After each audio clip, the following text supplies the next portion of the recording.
How's everybody doing? This is aka OnStar, and welcome to another episode of Free-to-Play Frenzy. This week we are covering Grand Chase. It's an interesting game. It's one of the few, 2D side-scrollers. Overall, the game feels like a hybrid of, say, Ragnarok Online, and then any of the 2D side-scroller beat-em-ups from the 80s and 90s, like the Teenage Mutant Ninja Turtles and stuff like that. And the art style, it's very, very cutesy, very super deformed. So it's got the smaller bodies. There's a lot of cosmetic customization. You can get different clothes, different weapons, different outfits. The overall control scheme is use the arrow keys to move. You'll notice as I have my character running around, you can't run and jump at immediately at the same time. If you start dashing, you gotta wait a second before you can jump. Otherwise, like you'll see me do in the video, you'll see me just run off the edge of whatever I was standing on before I jump, because it takes about a half second or so for you to be able to transition from dashing to jumping. That seems to be about my only gripe with movement. The command keys are Z, which is your basic combo ability, and then you have A, S, D, and I think F when you get a higher special.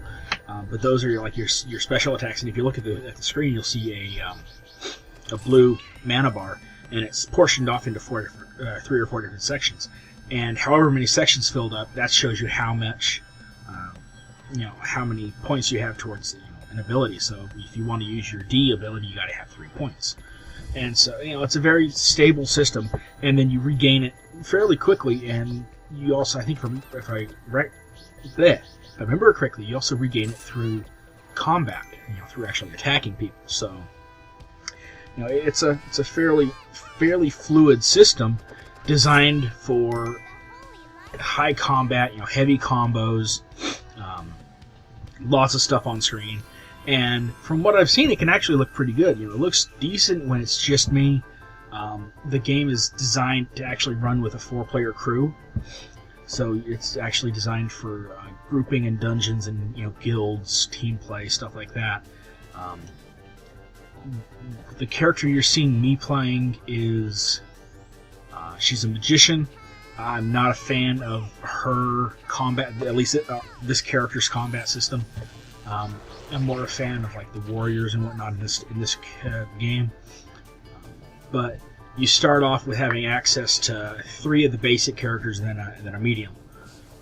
And I think there's 17 different characters you can gain access to. Excuse me. But you have to either use money in the cash shop to unlock them from the beginning, or there's scrolls you can buy in the shop for in-game coin that let you do a quest chain to unlock. So there's a lot of replayability because each character has their own leveling. So if you start off one character and you get them to whatever the max level is, you swap back over to another character, you've got to start at level 1 again. So there's a lot of replayability, a lot of customization. There's skill trees, a whole lot of stuff there. There's pets, there's different enchanting, you can do forging, refining, there's parks where you can hang out with and socialize with other people. They've even added a modest housing system. I've glanced through that. There's simple items you can put in, looks like rewards for coming back every day. They've got an attendance system where you sign in for the whole week, you get some points to play with in the shop. So overall, it's actually it's a decent game.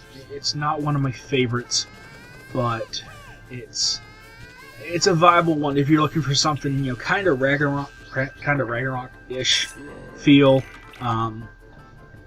with a little bit of a beat 'em up. And it's decent, it's fun, but I probably won't be playing it much because I've got other stuff to do.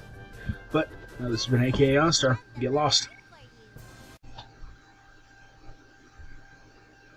Hope you all enjoyed the video. On the left is my contact info, like always. On the right is the previous video, which is my episode of Goldmine for the Mark 48 in Black Ops 2. Leave a like if you liked it. Leave me a comment. Let me know how to improve.